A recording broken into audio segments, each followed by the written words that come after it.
자, 오늘은 출애굽기 22강 지팡이와 뱀 제목으로 본문 말씀은 출애굽기 7장 8절에서 13절까지 말씀. 7장 8절에서 13절까지 말씀을 교독하겠습니다. 여호와께서 모세와 아론에게 말씀하여 이르시되 아론아 너희에게 이르기를 너희는 이적을 보이라 하거든 너는 아론에게 말하기를 너의 지팡이를 들어서 바로 앞에 던지라 하라. 그것이 뱀이 되리라. 모세와 아론이 바로에게 가서 여호와께서 명령하신 대로 행하여 아론이 바로와 그의 신하 앞에 지팡이를 던지니 뱀이 된지라. 바로도 너희가 모세를 부르매 그 애굽 요술사들도 그들의 요술로 그와 같이 행하되 각 사람이 지팡이를 던짐에 뱀이 되었으나 아론의 지팡이가 그들의 지팡이를 삼키니라. 그러나 바로의 마음이 완악하여 그들의 말을 듣지 아니한 여호와의 말씀을 뜻같더라. 아멘. 8절에 여호와께서 모세와 아론에게 말씀하여 이르시되, 오늘 본문에서도 하나님께서 모세와 아론에게 뭔가 일을 시키고 있습니다. 모세와 아론은 그 하나님께 받은 사명을 감당하기 위해서 부름을 받은 거예요. 마찬가지로 오늘날 우리 성도들도 하나님께서 어떤 일을 시키기 위해서 부르셨어요. 그것을 사명이라고 합니다. 성도들은 모두 다 사명을 받은 자들이라고 할 수 있는데 무슨 사명이냐? 그건 조금 이따 하기로 하고, 일단 제가 시작을 지금 사명을 받은 자라고 하면 이게 뭔가 일을 해야 된다는 생각을 하잖아, 그죠? 그리고 하나님께서 맡기신 일을 사명이라고 내가 그 사명을 감당해야 된다고 하면 부담부터 생겨요. 그러면서 복음을 조금 들었다는 분들의 마음이 어떤지 제가 좀 압니다. 모든 것은 주님 홀로 다 하신다 하더라. 그것이 주 되심이라 하더라. 내가 뭐를 해도 그거는 죄가 된다 하더라. 내가 안 해도 주님 홀로 다 하실 건데 내가 하면 뭐 하겠노? 원래 누가 시키는 일은 하기 싫은데 주의 일도 뭐 내가 하고 싶은 일도 아니고 한다고 칭찬 듣는 것도 아니고 내 의가 되는 것도 아니고 안 해. 그죠? 일만 안 하는 게 아니고 심지어는 성경 공부도 필요가 없다는 생각이 들어요. 왜냐하면 성경 배우면 많아.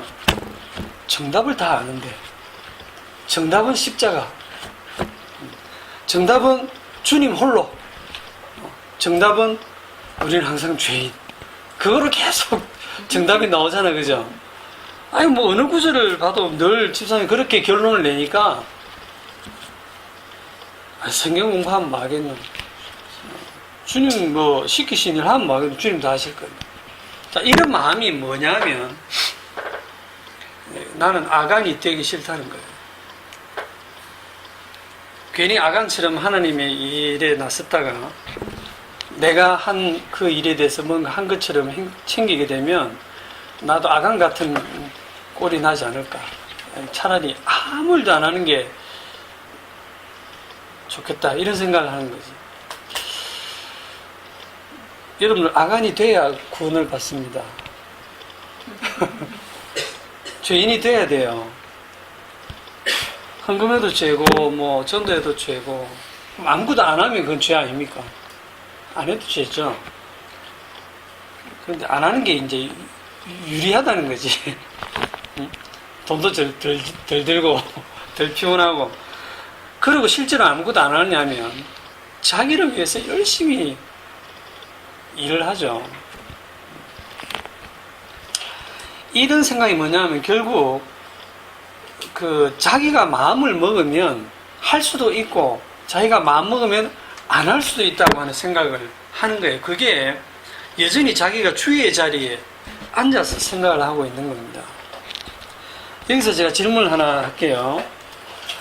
여리고성 전투를 할 때 백성들이 만약에 순종을 안 했으면 성이 무너졌을까요? 안 무너졌을까요?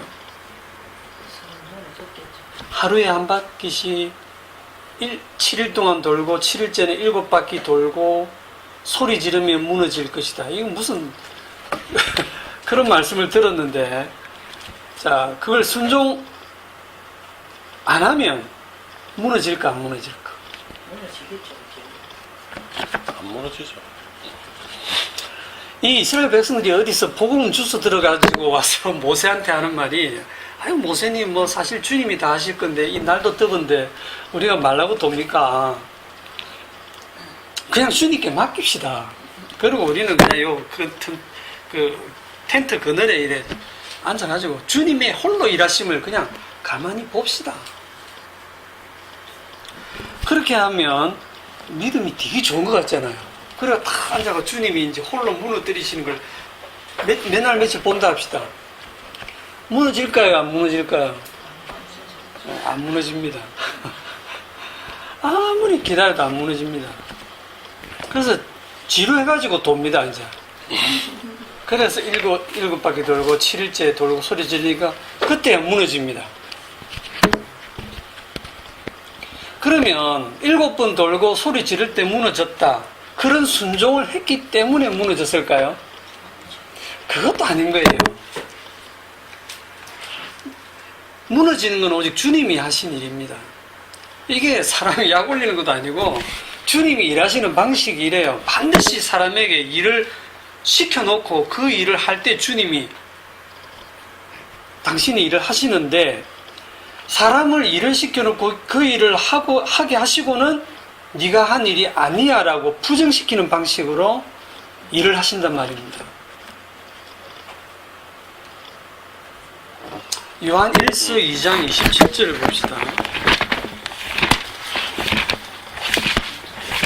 요한 1서 저기 계시록 앞쪽이죠.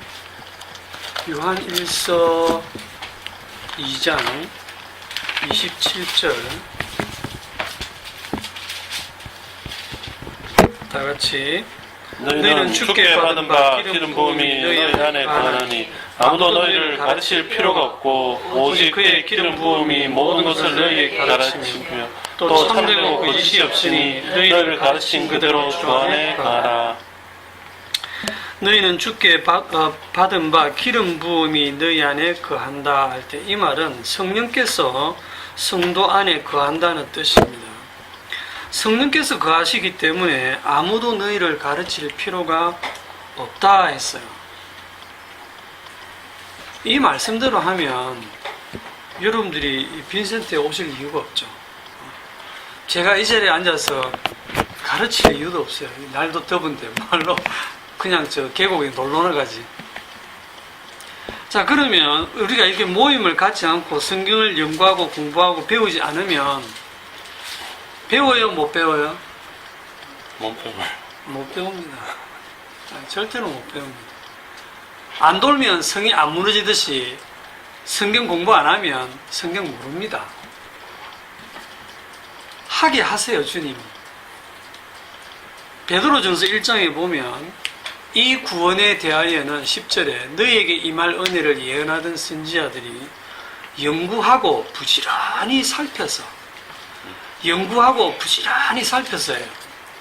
그냥 가만히 있었던 이가 아닙니다. 자기 속에 계신 그리스도의 영이 그 받으실 고난과 후에 받으실 영광을 미리 정언하여 누구를 또는 어떤 때를 지시하신지 상관이라. 연구하고 부지런히 살펴야 됩니다.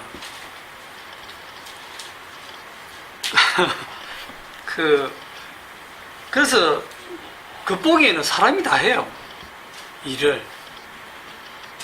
제가 가만히 있으면 말씀이 샘솟듯이 마음에 솟아나는 게 아닙니다. 제가 가만히 있으면요, 잡생각만 들어요. 이번 달 카드값 어떻게 갚지? 이런 생각. 어떻게 하면 돈을 좀 더 벌까? 이런 생각 들고 세상의 염려와 걱정을 하게 됩니다. 주일날 사실 이런 모임 없으면 제가 성경 공부 할까요? 안 할까요? 안 합니다. 계획 잡고 놀러 가지. 이 모임 때문에라도 제가 억지로 한 번이라도 더 이렇게 성경 읽고 다른 분 설교도 찾아보고 그렇게 이제 무슨 뜻인가 묵상도 하고 애를 쓰거든요. 그러다 보면 마음에 이게 그 말씀이구나 깨달아져요. 그렇게 이제 일주일간 제가 막 고민하면서 어떨 때는 잠을 설치하면서 나름대로 제가 수고하고 애쓰고 준비해서 말씀을 가르쳤다. 그래서 서로 은혜를 나누었다 할 때, 그러면 그것이 내가 한 것이냐? 그게 또 아니라는 거예요. 아시겠습니까? 마땅히 하여야 할 일을 한 것뿐이고 나는 무익한 종이다. 이렇게. 그래서 제가 뭐 잘나서 여러분을 가르치는 게 아니에요. 그리고 또 여러분이 똑똑해서 잘 배우고 깨달아지는 것도 아니에요. 다 주님 홀로 다 하시는 거예요. 이게 진짜 어려운 겁니다. 분명히 내 발로 움직이고 이 무더운 날 내가 여기에 오고 내 손의 수고와 땀과 노력으로 일을 해냈는데 그 일을 주님이 다 부정하시는 거예요. 네가 한 게 아니야. 그게 내가 산 것이 아니요 내 안에 그리스도께서 사신 것이라는 성도의 고백이 되는 것입니다. 자, 오늘 본문으로 다시 갔어요. 출애굽기 7장 8절에 여호와께서 모세와 아론에게 말씀하여 이르시되 바로가 너희에게 이르기를 너희는 이적을 보이라 하거든 너는 아론에게 말하기를 너희 지팡이를 들어서 바로 앞에 던지라 하라. 그것이 뱀이 되리라. 여기 보면 조건이 딱 나오는데 바로가 너희에게 이르기를 너희는 이적을 보이라 하거든 이러죠. 주님께서 바로가 어떻게 반응이 나올지가 좀 애매해서 이런 말씀 하실까요? 성경은 그렇게 기록되어 있잖아요. 혹시 이런 말 하거든 이제 보이라 할지 내가 잘 모르겠는데 보이라 하거든 지팡이 던져라 뱀 될 거다. 만약 만약 바로가 그런 말하면 바로가 어떤지는 나도 조금 아리송하다 이런 뜻일까요? 그거 아닙니다. 이렇게 하게 하겠다는 거예요. 기록은 요래되어 있죠. 바로의 마음을 강팍하게도 하고 이래저래 움직이는 게 주님이 다 하시는 거예요. 그 진짜 인연극을 하고 계신 거예요, 주님이. 여러분들이 성경 읽으면서도 바로가 그렇게 나오면 반드시 이렇게 나오게 하신다는 겁니다. 10절에 모세와 아론이 바로에게 가서 여호와께서 명령하신 대로 행하여 자, 여기서 보면 이제 명령하신 대로 행했다는 이 말에 또 사람들이 꽂히거든요. 말씀대로 살아야 된다. 말씀대로 우리가 행해야 된다라고 주장하는 사람들은 이런 말씀에 밑줄 딱 치고 이제 그냥 형광펜으로 딱 표시하고는 이 말씀이 꽂히는 거야. 주님 말씀하셔도 모세와 아론이 순종해야 된다. 이거는요, 모세와 아론이 순종하고 안 하고를 안 할 수가 없어요. 안 할 수 없는 상황으로 주님이 몰고 가시기 때문에 하게 되어 있습니다. 바로는 이렇게 반응이 나오게 되어 있고 모세는 가서 진짜 가기 싫은데 가서 말하게 되어 있어요. 그러니까 주님 다 하신다니까요. 근데 주님 다 하시는데 이 역사 속에서 볼 때는 사람들이 다 하고 있어요. 그렇게 보이는 겁니다. 11절에 바로도 현인들과 마술사들을 부르매 그 애굽의 요술사들도 그들의 요술로 그와 같이 행하되. 와, 뭐 좀 지팡이 딱 던져서 뱀으로 싹 변해가지고 바로가 조금 신기하다고 놀라긴 했는데 자기 이제 그 술사들을 불렀고 너 혹시 못하나 해봐라 했더니 그 사람들도 이게 던지니까 지팡이가 뱀으로 다 변했거든요. 뭡니까? 별거 아니네. 그냥 마술이네. 여러분들 그 유튜브에서 이 마술 이렇게 찾아보면 요즘 마술들 기가 막히거든요. 야, 진짜 저거 눈썹이 맞나? 진짜 저 어떻게 저렇게 할까 싶을 정도로 너무너무 놀라운 마술들이 많아요. 그러니까 뭐 지팡이 하나 던져 뱀으로 변하는 거. 그 우리 애굽의 술사들도 할 수 있다 이거죠. 하나님이 하시는 일을 다 흉내 낼 수 있다는 거죠. 아론의 지팡이가 그 지팡이들을 삼켰다. 그래도 그거 별로 놀라운 거 아니라는 거예요. 바로의 마음이 완악해서 듣지 않습니다. 여기서 제가 인터넷 찾아보니까 이 지팡이가 누구 지팡이냐 갖고 논쟁이 좀 있더라고요. 모세 지팡이냐 아론 지팡이냐. 그 별 중요한 건 아닌데 한번 짚고 넘어가죠. 이건 누구 지팡일까요? 뭐 어떤 목사님은 아주 심각하게 이건 아론의 지팡이다, 모세 지팡이 아니다, 영화에는 모세 지팡이를 던진 걸로 나와 있어도 아니다, 뭐 이렇게 막 강하게 그래 주장하시던데, 여기 보면 너의 지팡이를 던져라 9절에, 12절에는 아론의 지팡이가 그 지팡이를 삼켰다 이래 돼 있잖아, 그죠? 그럼 이게 아론의 지팡이로 생각이 들잖아요. 제가 말하는 뉘앙스 딱 보니까 답을 알겠죠. 아론이 던진 지팡이. 아론의 소유가 아니고 아론이 던진 지팡이라는 뜻 같은 보이는데. 그 7장 오늘 그 15절에 보시면, 아침에 너는 바로에게로 가라. 보라, 그가 물 있는 곳으로 나오리니 너는 나일 강가에 서서 그를 맞으며 그 뱀 되었던 지팡이를 손에 잡고. 자, 그 뱀 되었던 지팡이죠. 그럼 같은 지팡이죠, 이거? 네. 이 뱀 되었던 지팡이를 펴서 이제 나일강을 피로 변하게 하는데, 요 지팡이가 또 어디로 나오냐면 출애굽기 17장 5절. 17장 5절.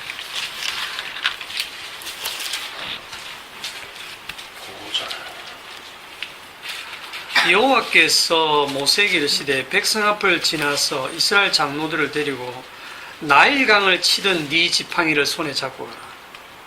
여러분, 나일강을 치던 그 지팡이, 그거는 또 뱀으로 변했던 그 지팡이죠. 지팡이 그냥 같은 지팡이가 계속 지금 연결되어 있어요. 그 지팡이를 가지고 반석을 쳐서 물이 나오게 해요.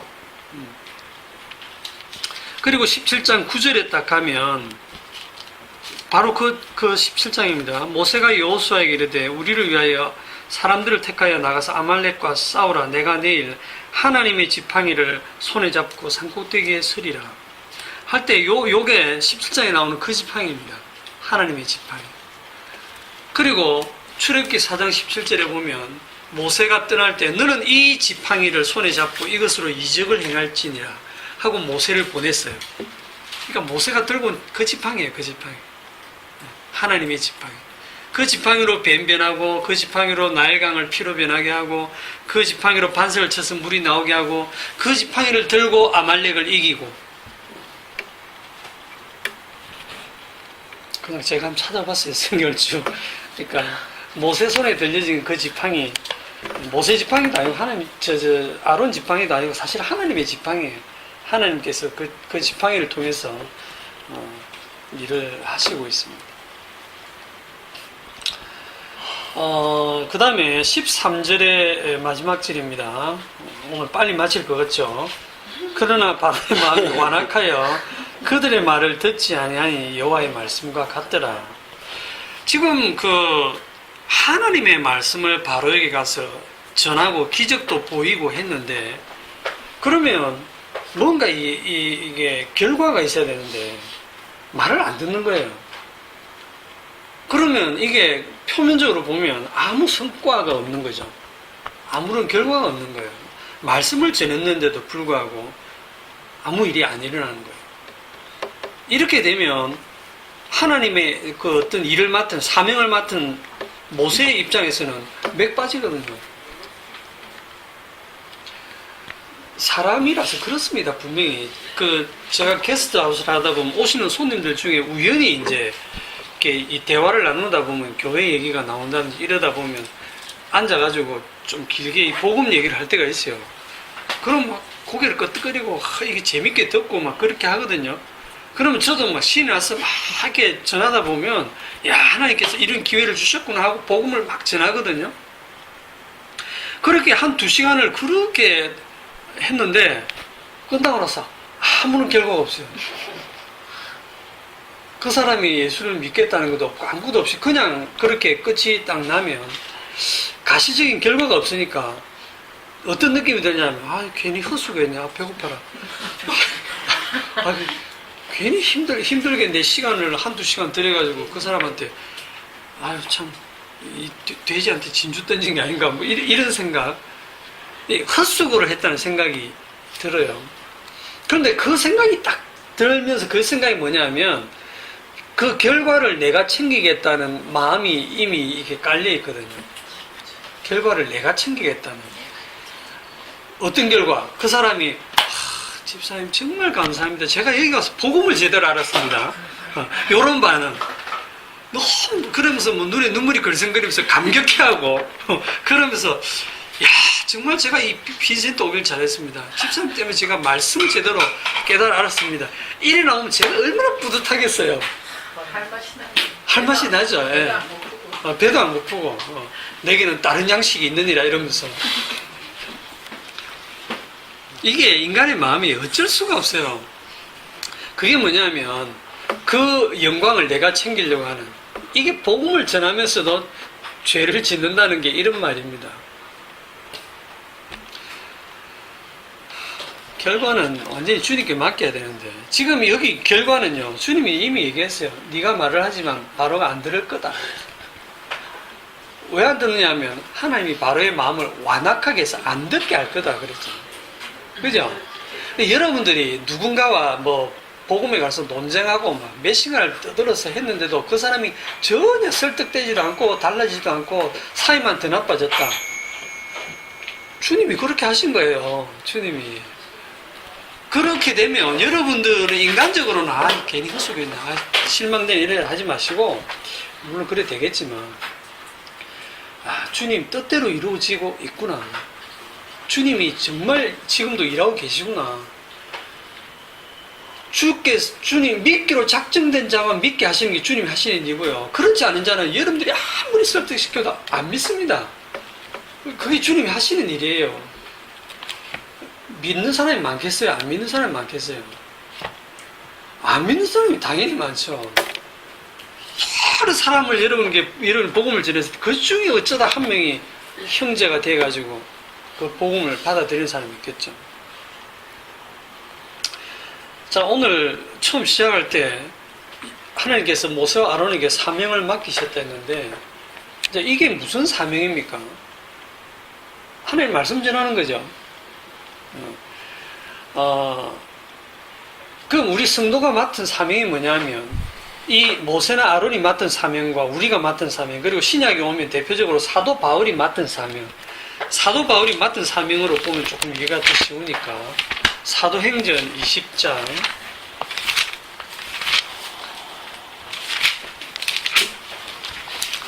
사도행전 20장 22절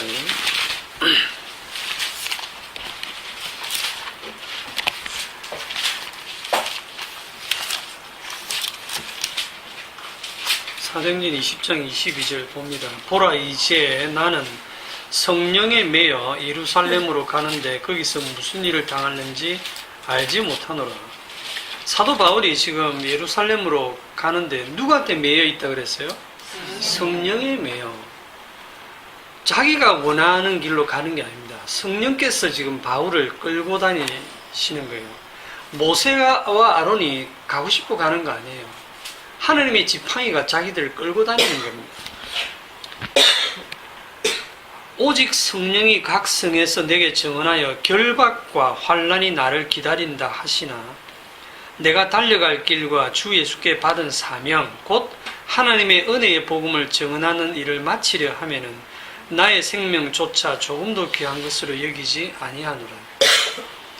여기서 내 생명도 귀한 것으로 여기지 않는다라는 이 뉘앙스가 뭐냐면 내가 예루살렘으로 가서 무슨 일을 당할지 모르겠다. 그 말에 이 바울은 이제 예루살렘 가면 내가 죽을 수도 있다라는 것을 아는 겁니다. 그렇죠. 결박과 환난이 자기를 기다리는데 이번에 가면 죽을 거다라는 거죠. 그게 25절에 더 구체적으로 나오는데 보라 내가 여러분 중에 왕래하며 하나님의 나라를 전파하였으나 이제 여러분이 다 내 얼굴을 다시 보지 못할 줄을 아노라. 왜 다시 못 보냐면 사도 바울이 이제 이 세상을 떠날 때가 된 것을 본인이 알거든요. 그러므로 오늘 여러분에게 증언하거니와 모든 사람의 피에 대하여 내가 깨끗하니 이는 내가 꺼리지 않고 하나님의 뜻을 다 여러분에게 전하였습니다. 여러분은 자기를 위하여 또는 온 양떼를 위하여 삼가라. 성령이 그들 가운데 여러분을 감독자로 삼고 하나님이 자기 피로 사신 교회를 보살피게 하셨느니라. 여기 보면 반복되는 게 뭐냐면 24절에 이 하나님을 줄인 거예요. 하나님의 은혜의 복음 증거 하는 요 일. 이게 25절에 가면 하나님의 나라를 전파한다 이렇게 표현이 바꿔져 있고, 여기 27절에 가면 하나님의 뜻을 전한다 이렇게 되어 있어요. 여기에 28절에 가면 자기 피로 사신 교회를 보살피는 걸로 나오고, 여기 다 같은 건데 하나님의 나라를 전파한다, 하나님의 뜻을 전한다, 하나님의 은혜의 복음을 전가한다. 이게 사도 바울이 받은 사명인데, 요걸 모세로 딱 가져가면 모세가 바로에게 가서 뭘 전하느냐 하면 하나님 나라를 전하는 거예요. 갑자기 푹 뛰어넘어서 잘 이해 안 되시죠? 하나님의 나라가 뭐냐면 하나님께서 만들어내시는 나라, 이스라엘입니다. 그 나라를 바로에게 전하는 거예요. 내 백성, 내 나라. 그 일을 사실 주님 홀로 다 하세요. 주님 홀로 다 하시는데 29절에 보면 내가 떠난 후에 사나운 이리가 여러분들에게 들어와서 그 양떼를 아끼지 않으며 또 여러분 중에서도 제자들 끌어 자기를 따르게 하려고 어그러진 말을 하는 사람들이 일어날 줄 내가 아노라. 그러므로 여러분이 일깨어 내가 3년이나 밤낮 쉬지 않고 눈물로 각 사람을 훈계하던 것을 기억하라. 지금 사도 바울이 되게 믿음이 없지요. 주님 홀로 다 하시는데 왜 자기가 3년 반 동안이나 밤낮 쉬지 않고 눈물로 각 사람을 훈계하면서 그렇게 보살폈을까요? 주님이 다 하실 건데 뭐가 자기가 그렇게, 이게 주님이 하시는 거거든요. 이게 이래 해놓고 바울이 뭐라고 합니까? 내가 그렇게 했다가 아니고 내가 나된 것은 주의 은혜다. 내가 한 것이 아니다. 심는 이나 물 주는 이가 아무것도 아니다. 아볼로도 아무것도 아니고 바울도 아무것도 아니다. 잘하게 하시는 하나님 뿐이시다. 주님 홀로 다 하신다는 걸 아는 사람이 그래, 이 사람이. 이 바울이 이렇게 밤낮 쉬지 않고 자기 하나님의 복음을 사수하기 위해서 이렇게 애를 썼어요. 32절에 지금 내가 여러분을 주와 및 그 은혜의 말씀에 부탁하노니 그 말씀이 여러분을 능히 든든히 세우사 거룩하게 하시고 이번 모든 자 가운데 기업이 있게 하시리라. 여기서도 성도가 받은 사명을 얼마나 열심히 감당해야 되는지 알겠죠? 열심히 감당해야 돼요. 여리고성 돌아라 하면 돌아야 돼요. 외쳐라면 외쳐야 되고, 주님도 하시는데 내가 뭐 하려고? 가 아니고요. 여러분이 말씀도 열심히 공부를 해야 되고, 때를 얻든지 못 얻든지 말씀을 전해야 되고, 그걸 내가 해야지 할 필요 없어요. 주님이 어떤 그런 상황을 만들어 주실 거예요. 만들어 주셔도 나는 안 할래. 이러지 마시고 밀려서 하시게 되어 있습니다. 자, 고린도 후서 11장 2절. 저번에 한번 본 말씀인데, 고린도 후서 11장 2절. 사도 바울이 하나님의 그 맡긴 사명을 감당할 때 2절에 보면 내가 하나님의 열심으로 너희를 위하여 열심을 내노니, 그 하나님의 열심이 사도 바울을 강건해가지고 그렇게 결박당하고 매맞고 헐벗고 굶주리면서 위험을 감당하면서 그렇게 복음을 전했습니다. 내가 하나님의 열심으로 너희를 위하여 열심을 내노니 내가 너희를 정결한 처녀로 한 남편인 그리스도께 드리려고 중매함이로다. 자, 사도 바울이 이렇게 하는 것을 뭐라고 딱 한마디로 하냐면 중매한다, 중매. 신부를 신랑한테 중매한다. 신부된 교회를 신랑 대신 예수 그리스도에게 중간에서 중매하는 역할을 지금 사도 바울이 하고 있다. 그렇게 지금 설명하고 있거든요. 그러나 나는 뭘 두려워하는가 보세요. 뱀이 그 관계로 하와를 미혹한 것 같이 너희 마음이 그리스도를 향하는 진실함과 깨끗함에서 떠나 부패할까 두려워하노라. 만일 누가 가서 우리가 전파하지 아니한 다른 예수를 전파하거나 너희가 받지 아니한 다른 영을 받게 하거나 혹은 너희가 받지 아니한 다른 복음을 받게 할 때는 너희가 잘 용납하는구나. 지금 이게 아까 사도행전 20장에 본 거랑 거의 같은 줄거리예요. 내가 떠난 후에 사나운 이리가 들어와서 엉뚱한 소리 하면서 너희들을 제자 삼을 거다 하는 것처럼 다른 예수, 다른 영, 다른 복음을 전하면 너희들이 거기 빠져나갈 것에 대해서, 넘어갈 것에 대해서 지금 두려워한다. 그게 염려돼서 3년 반 동안 그렇게 밤낮 마음을 쓰면서 그들을 가르치고 훈계하고 했던 것이에요.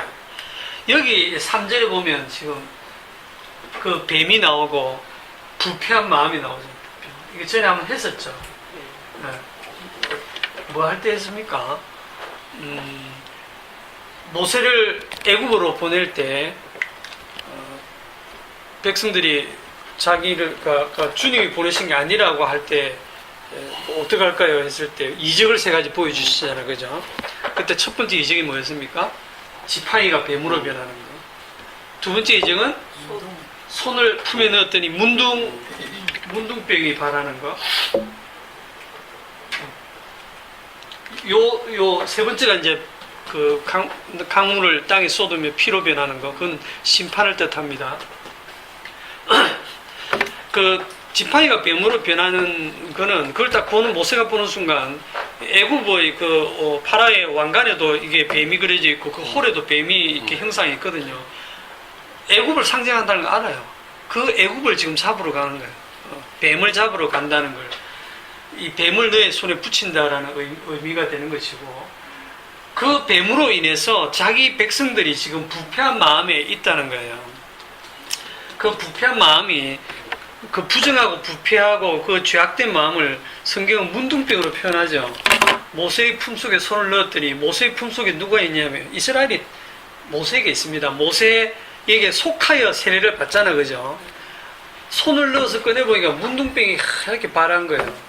그러니까 이스라엘 백성이 부패되어 있는 겁니다. 그런데 그걸 다시 손을 넣었다 꺼내니 깨끗해졌죠.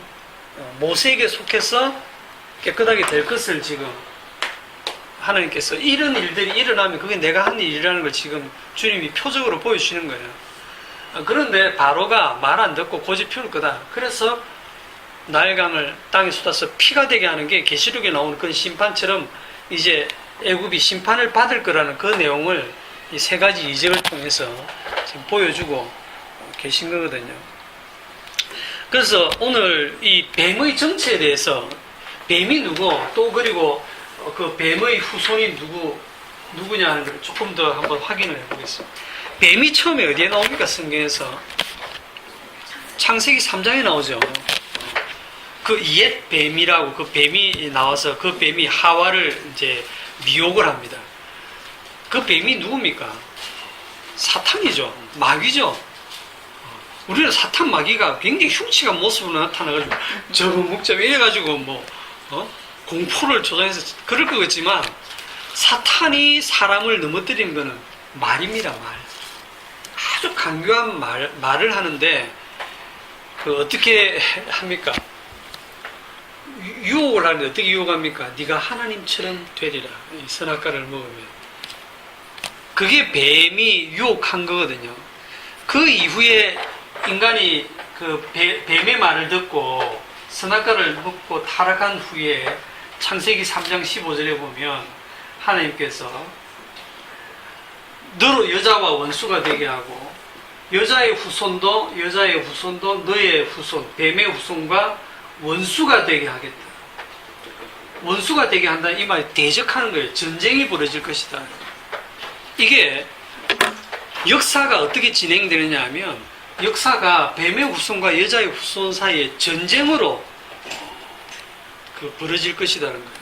그런데 여러분도 세계사를 배웠지만 세계사 책 어디에 뱀의 후손과 여자의 후손 전쟁이 나옵니까?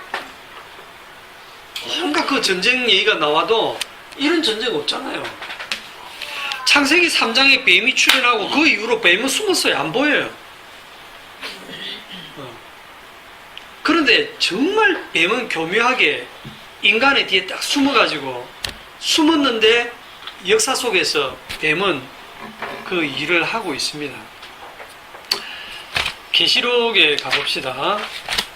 계시록 12장.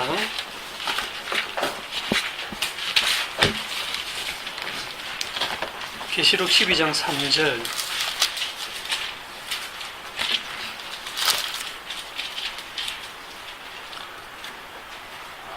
하늘에 또 다른 이적이 보이니 보라 한 큰 붉은 용이 있어 머리가 7이요 뿔이 10이라 그 여러 머리에 7 왕관이 있는데 그 꼬리가 하늘의 별 3분의 1을 끌어다가 땅에 던지더라. 용이 해산하려는 여자 앞에서 그가 해산하면 그 아이를 삼키고자 하더니 여자가 아들을 낳으니 이는 장차 철장으로 만국을 다스릴 남자라. 자, 여기 보면 큰 붉은 용, 머리가 7, 뿔이 10인 용이 나옵니다. 7절에 가보면 하늘에 전쟁이 있으니 미가엘과 그의 사자들이 용과 더불어 싸울세 용과 그의 사자들도 싸우나 이기지 못하여 다시 하늘에서 그들이 있을 곳을 얻지 못한지라. 큰 용이 내쫓기니 옛 뱀, 곧 마귀라고도 하고 사탄이라고도 하고 옛 뱀, 다른 말로 사탄이라고도 하고 마귀라고도 하고 다 같은 거예요. 마귀, 사탄, 옛 뱀. 몇 명입니까? 몇 명이라는 말이 좀 안 맞죠? 몇 명이에요? 하나예요. 딱 하나. 옛 뱀, 사탄, 마귀 딱 하나입니다. 그리고 이 마귀와 함께 하늘에서 타락해서 떨어진 하늘의 별 3분의 1에 해당되는 천사들의 무리 한 3분의 1에 해당되는 타락한 천사들을 뭐라고 부릅니까? 악한 영이라고 불러요. 악한 영들. 여기는 숫자 많습니다. 악한 영들. 상당히 숫자가 많습니다. 이 악한 영들이 사탄 마귀를 따르고 있습니다. 이거를 성경에서는 귀신들이라고도 표현하거든요. 근데 귀신이라는 말은 우리가 바로 오해를 해요. 사람 죽어서 귀신 되고 그런 거 생각하잖아요. 조상 귀신. 이게 성경을 중국 성경을 번역하다 보니까 귀신이라고 이렇게 번역을 했는데 귀신은 아니고 귀신은 없고 악한 영들이에요. 악한 영들이 전부 다 장난을 치는 겁니다. 사람들을 미혹하는 거예요. 이 사탄 마귀가 하는 일이 뭐냐? 9절에 보면 온 천하를 꿰는 자라. 온 천하를 꿰는다. 유혹한다. 이들이 지금 땅으로 내쫓겼다. 10절 내가 또 들으니 하늘에 큰 음성이 있어 이르되 이제 우리 하나님의 구원과 능력과 나라와 또 그의 그리스도의 권세가 나타났으니 우리 형제들을 참수하던 자 곧 우리 하나님 앞에서 밤낮 참수하던 자들. 그러니까 마귀가 하는 일이 미혹하고 그 다음에는 참수하고 미혹해서 죄를 짓게 하고 그 죄를 가지고 하나님께 계속 검사 역할 고발을 해가지고 참수하는 그 역할. 쭉 넘어가겠습니다. 넘어가서 어디로 가냐면 17절 용이 여자에게 분노하여 돌아가서 그 여자의 남은 자손 곧 하나님의 계명을 지키며 예수의 증거를 가진 자들과 싸우려고 더불어 싸우려고 바다 모래 위에 서 있더라. 자, 여기 이제 전쟁하기 위해서 지금 용이 땅으로 내려와서 어디에 서 있습니까? 바다 모래 위에 서 있더라. 저는 이걸 읽으면서 왜 그냥 바다 위도 아니고 땅 위도 아니고 바다 모래 위에 서 있지? 바다 모래 위가 어딥니까? 바다 모래라고 하면 해변? 딱 경계다 그죠? 해변. 여기 바다와 땅의 경계다 그죠? 광안리. 광안리 해수욕장에 지금 용이 서 있습니다. 여기 딱 경계에 서 있어요. 뭐 때문에 서 있습니까? 바다에 못 서 있어서 그런 거 아니에요? 경치 구경하려고 서 있는 거 아니겠죠? 피서하려고 서 있는 거 아니겠죠? 뭐 하려고? 싸우려고 서 있는데 어떻게 싸우느냐가 그 다음 13장에 쭉 나오는 거예요. 어떻게 싸우는지.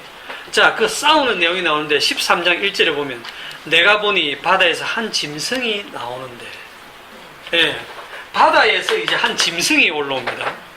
뿔이 10이요 머리가 7이라 뿔이 10이고 머리가 7이 어디서 읽었죠? 아까 12장에서 이거 완전 용의 모습이네.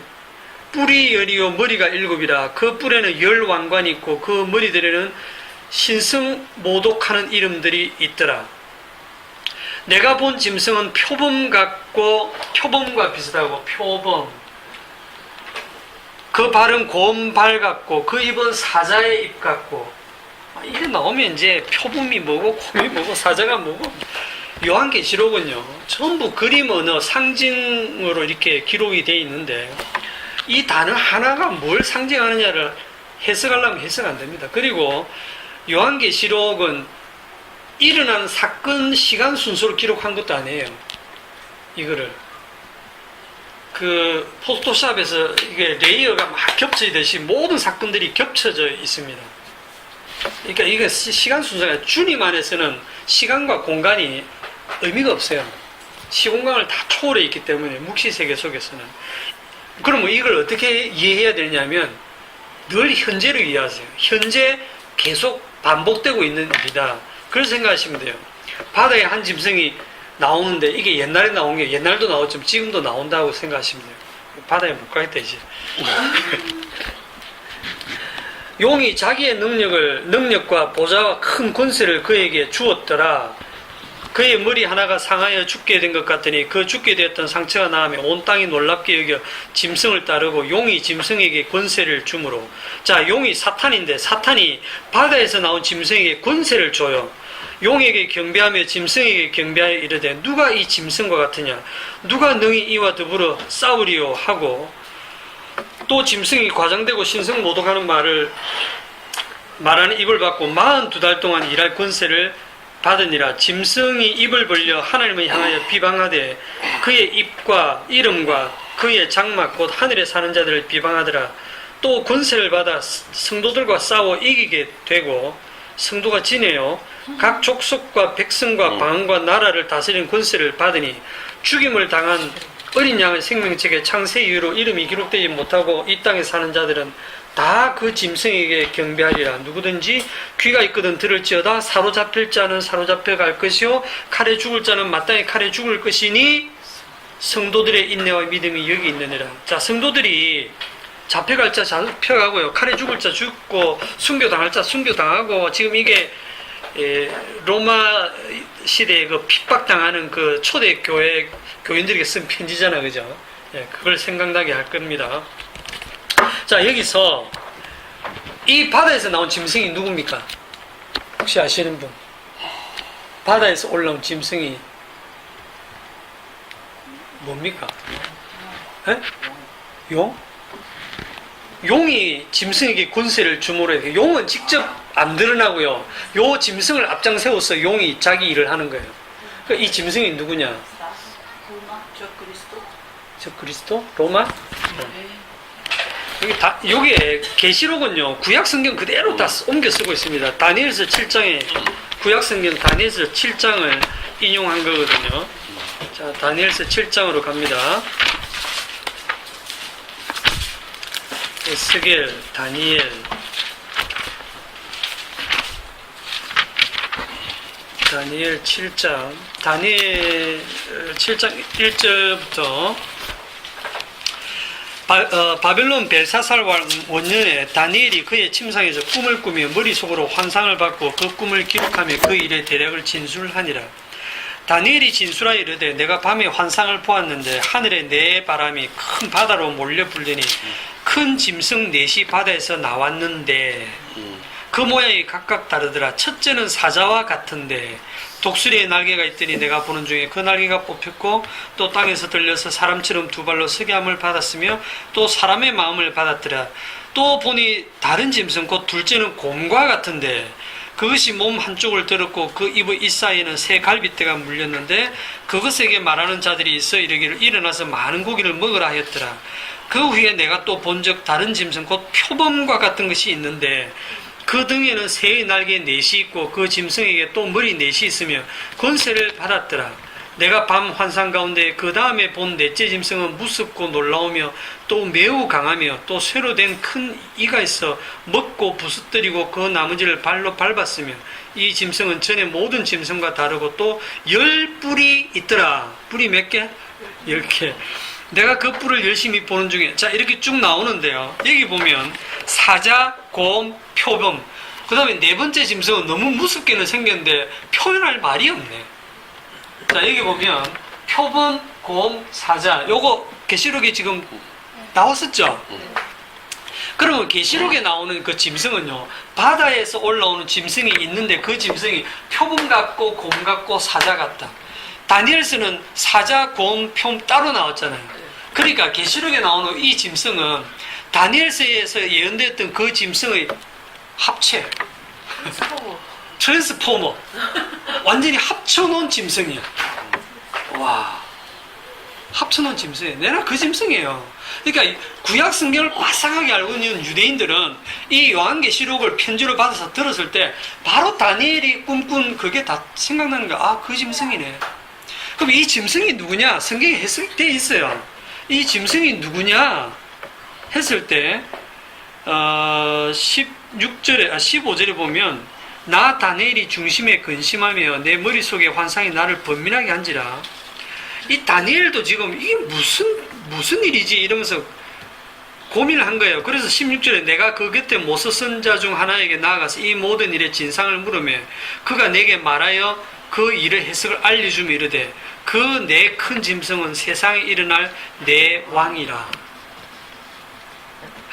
내 왕이라. 세상 정치 권력입니다. 쉽게 말하면 이게 그 당시 바벨론 왕, 메데 파사, 그 다음에 뭡니까 로마, 뭐 알렉산더, 그 다음에 로마 이렇게 네 왕이고 로마 시대 때로 열왕의 시대가 끝이 납니다. 왜냐하면 그때 예수님이 죽으시거든요. 그걸로 역사는 끝나버렸어요. 그럼 그 이후에 지금 있는 이 역사는 뭐냐? 그냥 완전 시간이 없는 그냥 종말로서 그냥 이어지고 있는 역사예요. 역사도 아닌 거지. 성경의 역사는 로마 시대로 끝이 났어요. 그 종말, 예수님이 오심으로써 종말이고 그 종말이 지금도 그냥 종말인 거예요. 종말을 쭉 펼쳐 놓은 것 같아요. 그러면 자, 다시 정리하면 바다에서 올라온 짐승이 누구? 세상의 왕입니다. 세상의 왕이 누구냐면 세상의 권력, 세상의 힘이죠. 힘, 권력, 권세. 세상의 힘과 권력. 이거는 지금 또 돈이 권력이고 정치 권력이 권력이니까 그거거든요. 이게 바다에서 올라온 짐승의 정체입니다. 용은 숨고 용이 누구를 통해서 일을 하냐면 세상, 권력, 정치 그걸로 일을 합니다. 그러면 우리 성도들은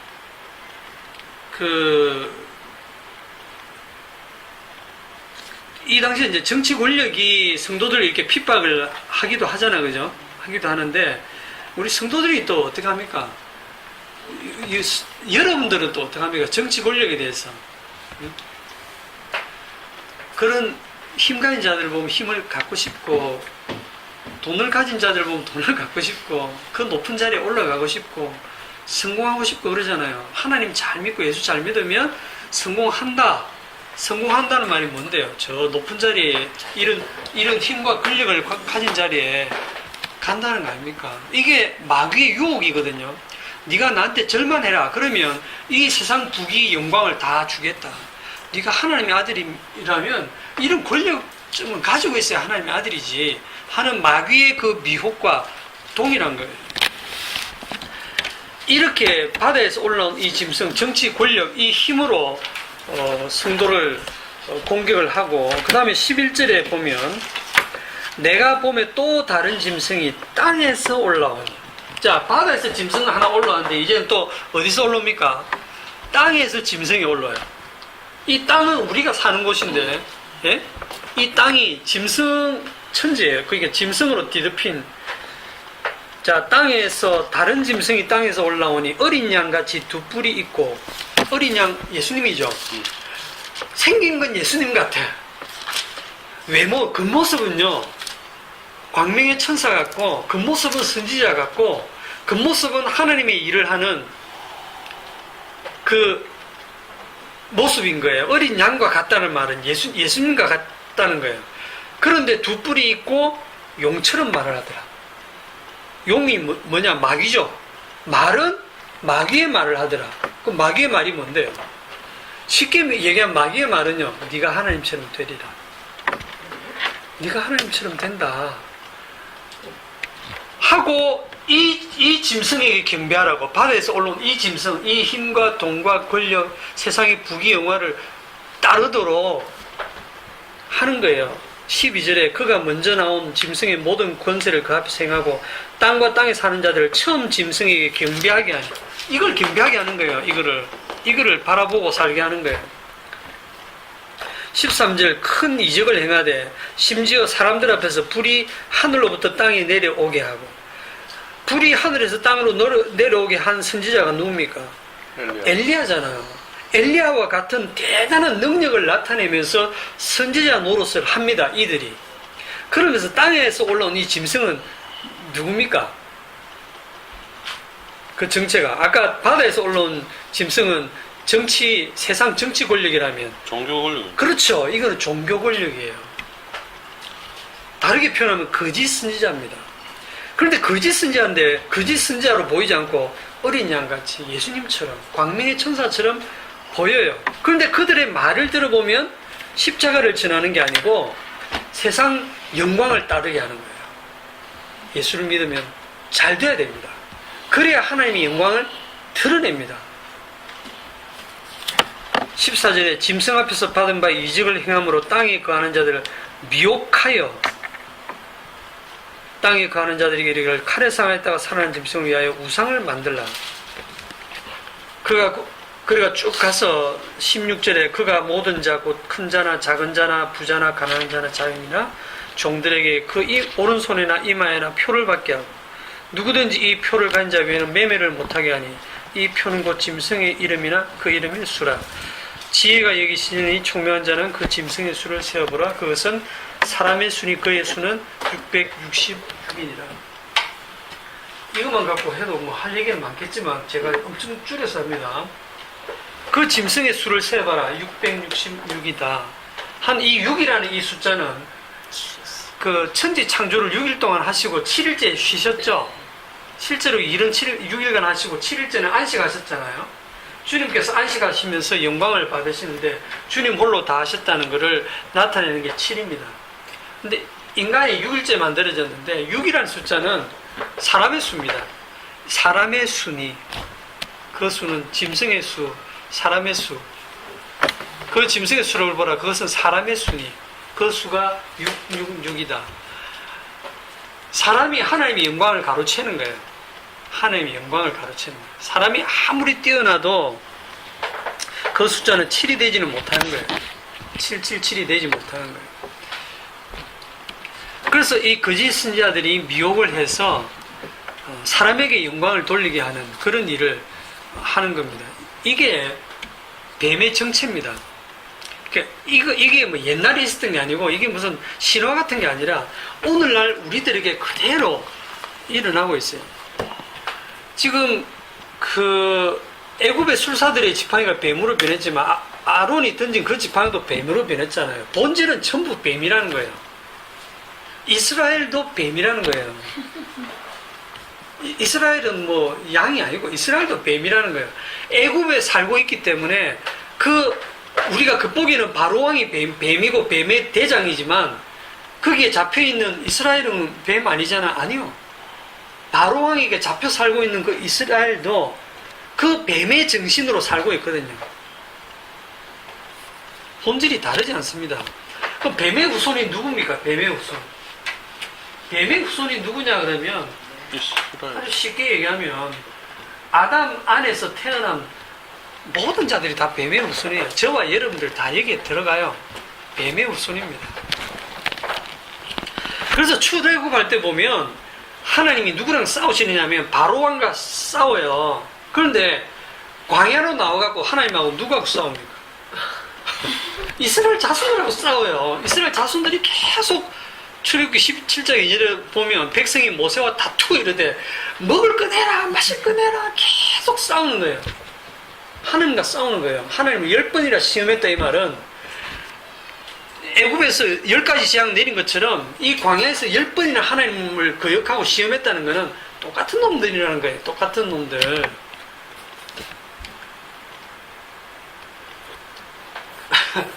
뱀의 후손이 누구냐? 우리입니다, 우리. 그럼 이런 뱀의 후손이 우리를 도대체 어떻게 구해내시느냐? 굉장히 제가 여러 가지를 준비했다가 다 지워버리고 이제 줄여서 로마서 6장이 제가 말씀이 생각나가지고 요거 한 절만 갖고 하겠습니다. 로마서 6장 참 볼 때마다 말씀이 새로운데 로마서 6장 6절 한 절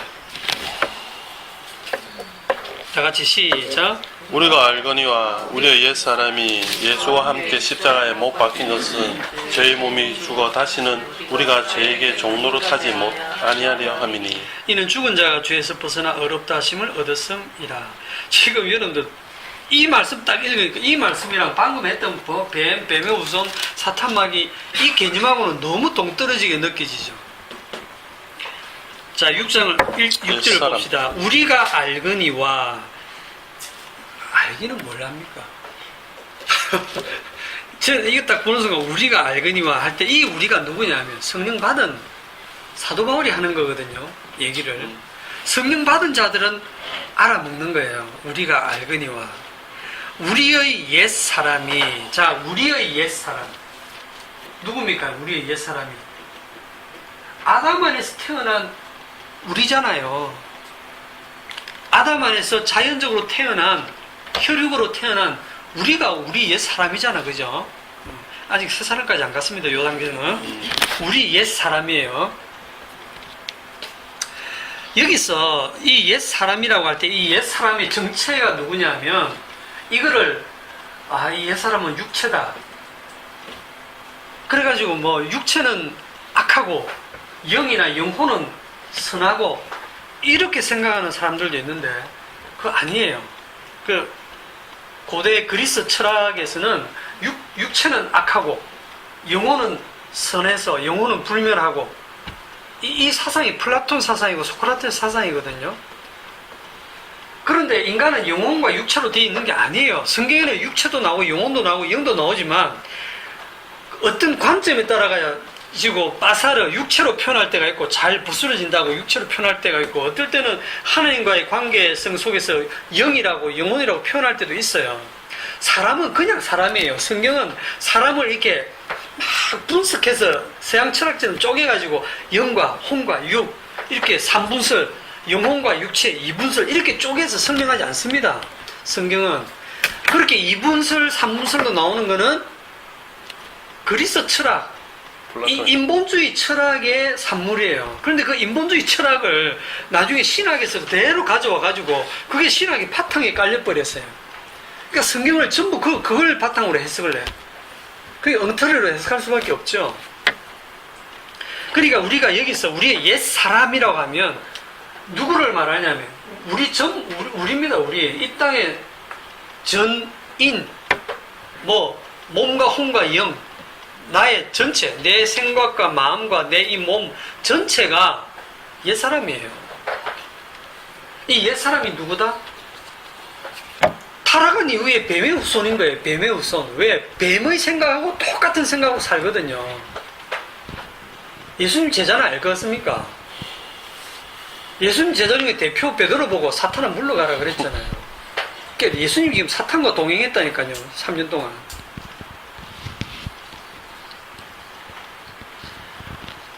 우리의 옛 사람이 이 예수와 함께 십자가에 못 박힌 것은 자 십자가에 못 박힌다는 거 이게 가능합니까? 시간은 2000년 전이고 공간은 우리가 살고 있는 공간도 아니잖아요. 시간도 안 맞고 공간도 안 맞는데 우리가 예수를 만난 적도 없는데 어떻게 예수와 함께 십자가에 못 박힙니까? 2000년 전에 일어났던 그 사건 속에 이게 말은 우리가 읽고 있지만 읽으면서도 우리는 이걸 충격을 안 받거든요. 아무 생각이 없거든요. 이거 불가능하잖아요. 우리하고 아무 관계 없잖아. 이거는 우리 쪽에서 내가 원한다고 됩니까? 제가 예수님과 함께 십자가에 못 박히고 싶어요 한다고 되는 게 아니거든요. 이거는 2000년 전에 끝난 사건이에요. 이미 와, 그러면 도대체 누가 구원받습니까? 누가 여기 해당이 됩니까? 할 때 그러시겠죠. 사람으로서는 할 수 없으되 하나님으로서는 다 하실 수 있느니라. 육으로 난 자는, 육으로 출발해서는 절대로 이게 불가능하고, 성령이 오시면 성령께서 2000년 전에 그 예수와 지금의 나를 연합시켜서 이거를 이루시는 거예요. 성령이 하나 되게 하심으로 연합해서 이게 가능하게 하시는 거예요. 내가 주 안에, 주가 내 안에 있는 거를 성령께서 가능하게 하시는 거예요. 그거를 믿으라는 말밖에 우리는 못하는 거죠. 이랬을 때 우리는 이건 내가 하는 게 아니고 주님 홀로 다 하시는 거구나. 그렇게 나오셔야 돼요. 십자가에 못 박힌다 했을 때, 십자가에 왜 못 박습니까? 왜 십자가에 못을 박죠? 죽이라고. 죽이는 거죠. 그것도 곱게 죽는 게 아니고 저주받아 죽는 죽음에 죽이시는 거예요. 왜 저주받아 죽는 죽음에 죽이시느냐 하면 하나님의 아들을 갖다가 죄인이기 때문입니다. 죄인은 저주받아 마땅하기 때문입니다.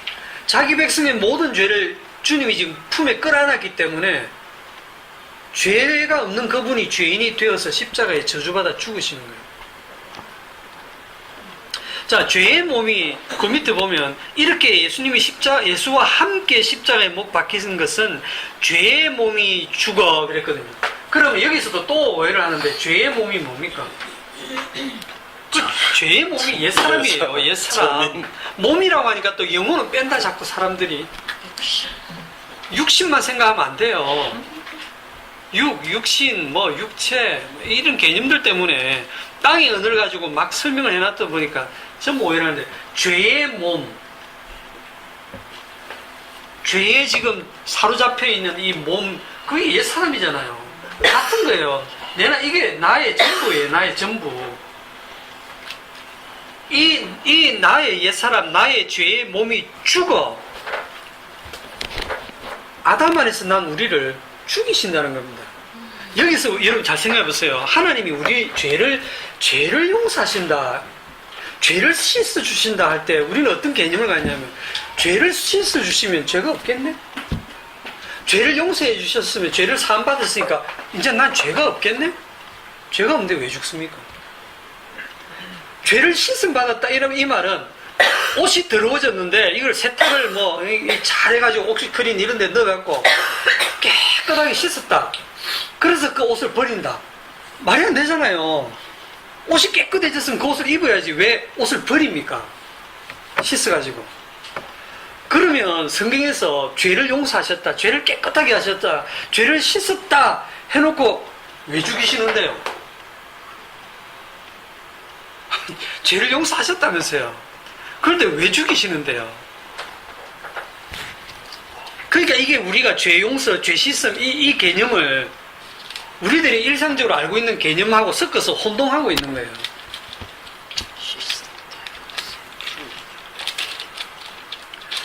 아니, 논리적으로, 인간의 논리적으로 생각해 보세요. 죄가 용서되고 죄가 깨끗해졌으면 우리를 죽이실 이유가 없잖아요.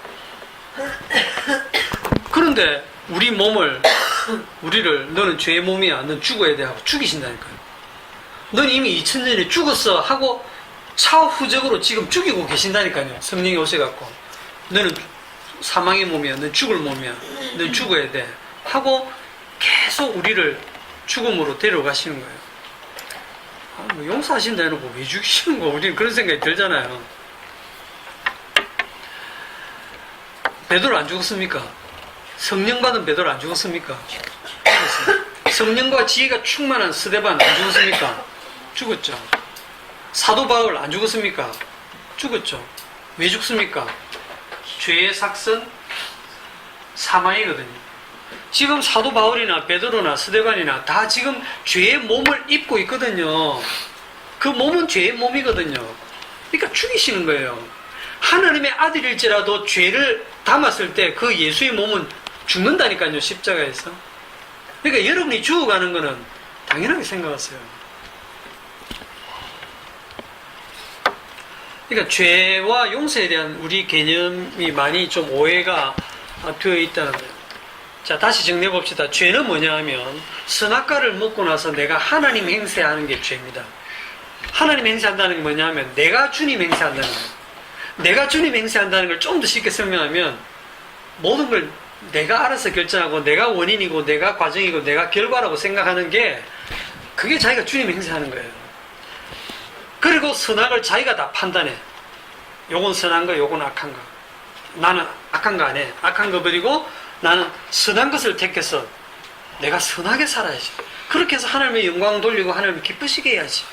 요거 자체가 뭐다? 죄라는 거예요.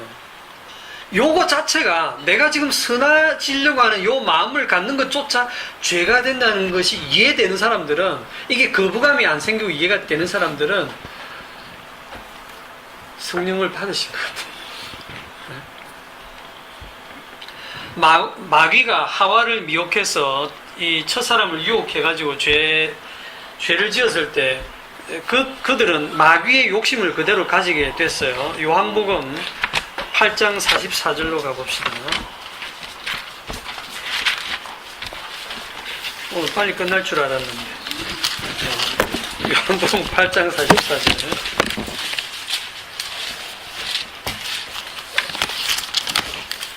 같이 시작. 너희는 너희 아비 마귀에게서 났으니 너희 아비의 욕심대로 너희도 행하고자 하느니라. 그는 처음부터 살인한 자요 진리가 그 속에 없으므로 진리에 서지 못하고 거짓을 말할 때마다 제 것으로 말하니 이는 그가 거짓말쟁이요 거짓의 아비가 되었습니다. 너희는 너희 아비 마귀에게서 났으니, 누구 보고 하는 얘기예요? 너희가 누굽니까? 1차적으로는 예수를 믿는다고 따라 나선 요 말을 듣고 있는 유대인들이죠. 그런데 그 유대인들 속에 우리가 다 들어가 있어요. 이거 옛날 얘기가 아니고 지금 현재 지금 여러분에게 하는 얘기예요. 저와 여러분들을 보고 너희는 너희 아비 마귀에게서 났다. 너희가 아담 안에서 났잖아. 그래서 너희 아비의 욕심대로 너희도 행하고자 한다. 아비의 욕심이 뭡니까? 여러분, 마귀의 욕심이 뭡니까? 자기가 주님의 자리에 앉는 거예요. 하나님 아버지는 아들 예수 그리스도를 주의 자리에 앉히기를 원하시는데 마귀가 그 자리에 앉고 싶어 하는 거예요. 자기가 주가 되고 싶은 거야. 자기가 주의 자리에 앉고 싶은 그 욕심을 인간 속에 그대로 심어준 거예요. 그러니까 인간들도 자기가 다 주님이야. 자기가 다 하나님이야. 그게 너희 아비 마귀 욕심대로 너희도 행하고자 한다. 그 행하는 결과가 뭐냐면 너희는 처음부터 살인한 자예요. 쉽게 얘기하면 예수님을 죽였다 이 말입니다. 예수를 죽이는 자가 된다 이 말입니다. 살인한 자. 최초의 살인한 자가 가인이죠. 가인이 아벨을 죽인 게 예수님을 죽이는 것하고 똑같아요. 논리를 너무 비약하니까 지금 혼란스러우실지도 모르지만, 그래서 자 정리하면 저와 여러분들 아담 안에서 태어난 우리 옛사람, 우리가 바로 죄의 몸이고 우리가 옛사람이고 우리가 누구다? 뱀의 후손이다. 뱀의 후손의 실체가 정확하게 드러난 자리가 어디냐? 마귀의 욕심이 정확하게 드러난 자리가 어디냐? 진짜 주님 대신 주를 죽인 거예요. 너희가 십자가에 못 박은 이 예수를 주와 그리스도가 되게 했잖아요. 하나님이. 그 예수를 누가 죽였습니까? 너희가 십자가에 못 박은 이 예수. 저와 여러분들이 예수님을 십자가에 못 박은 거예요. 그러니까 우리가 죽인 그분이 네, 엄마 때문에 날개가 묻어졌다. 누구 때문이라고 저렇게 사도행전 2장 36절. 자, 사도행전 2장 36절.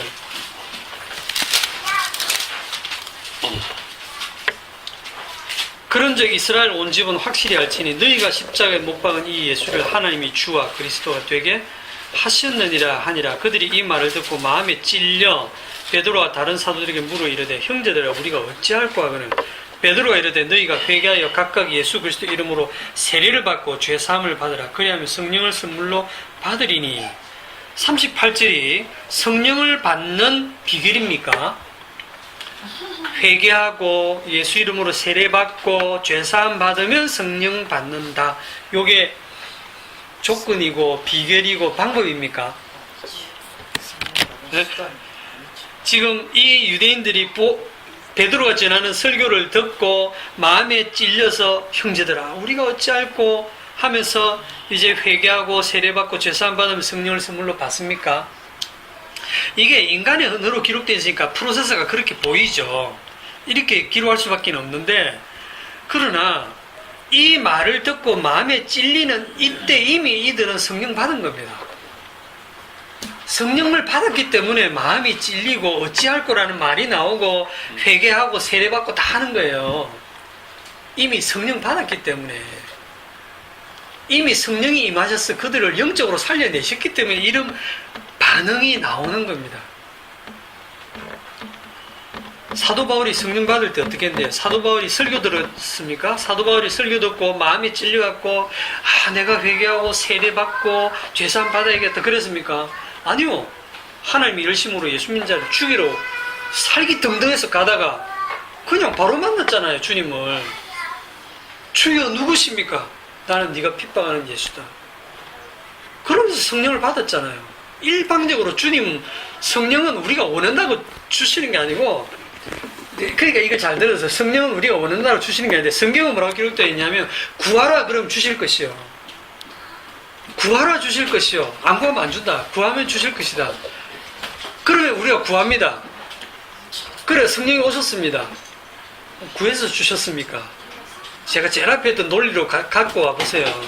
우리가 구해서 주시는 거 아니죠. 이미 주님이 주기로 작정한 자는 주시는 거예요. 그런데 구하면 주겠다 하고 구하라고 하시는 거예요. 예? 그러면서 우리가 구해서 받고 나면 늘 내가 그때 그렇게 눈물 흘리면서 기도했더니 그때 내 마음이 시원해지고 눈물이 막 나고 그때 나 예수 믿고 성령 받은 것 같아 하면서 은근히 뭐가 들어가냐면 자기 자랑이 들어가고 내가 그때 그랬었어. 아니거든요. 딱 그렇게 죄가 드러나는 거예요.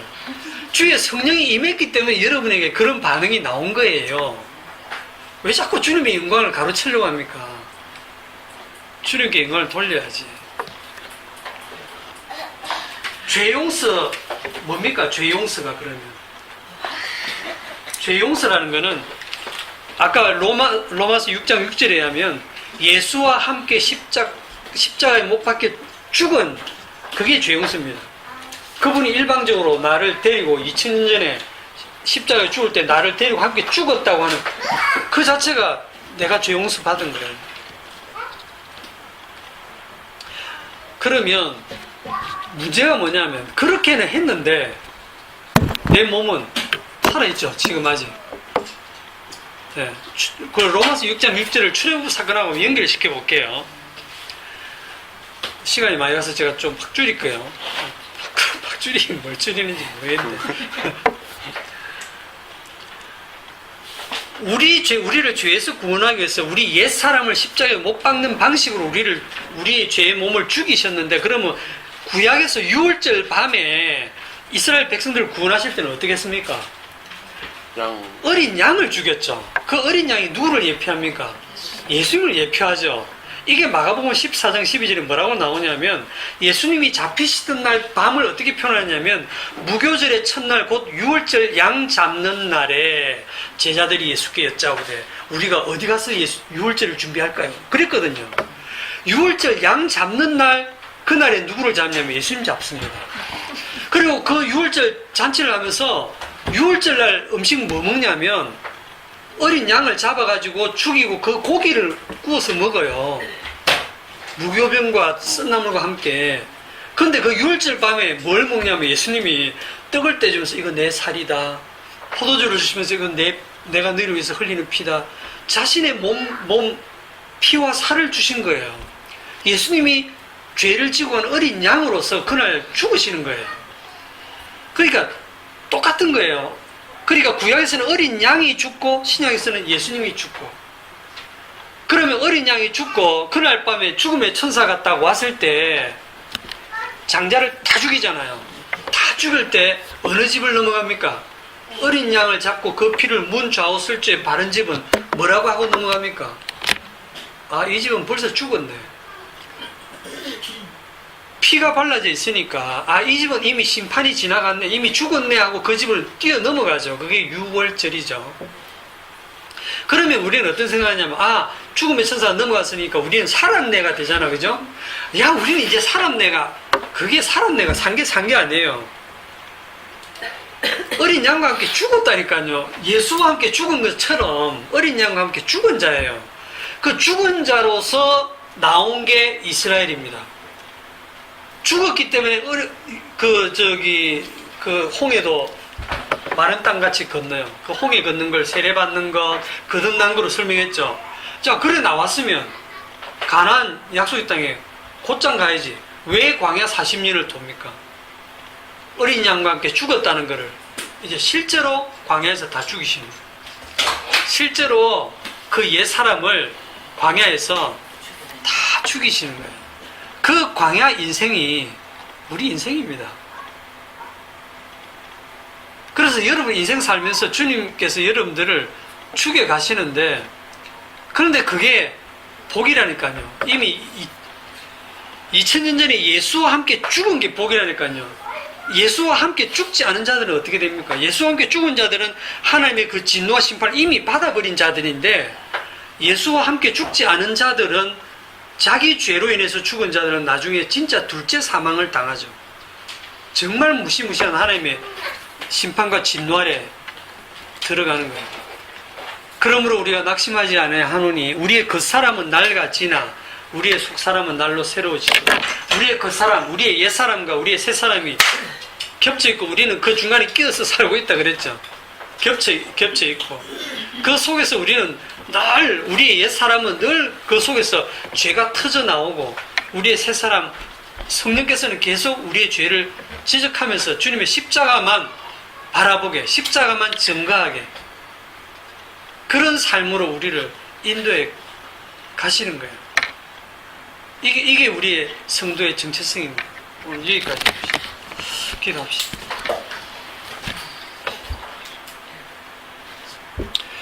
주님, 우리가 태어나기도 전에, 무언가 우리가 선이나 악을 행하기도 전에 이미 주님께서 십자가에서 다 이루셨습니다. 그럼에도 불구하고 내가 아직도 뭔가를 해야 될 것처럼 자꾸 내 행위를 바라보고 내가 주의 자리에 앉아서 이것저것을 하려고 하는 그러한 죄인입니다.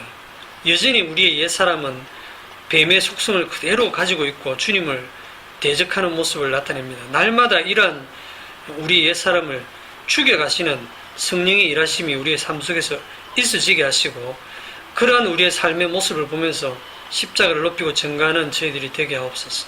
예수님의 이름으로 기도하옵나이다. 아멘.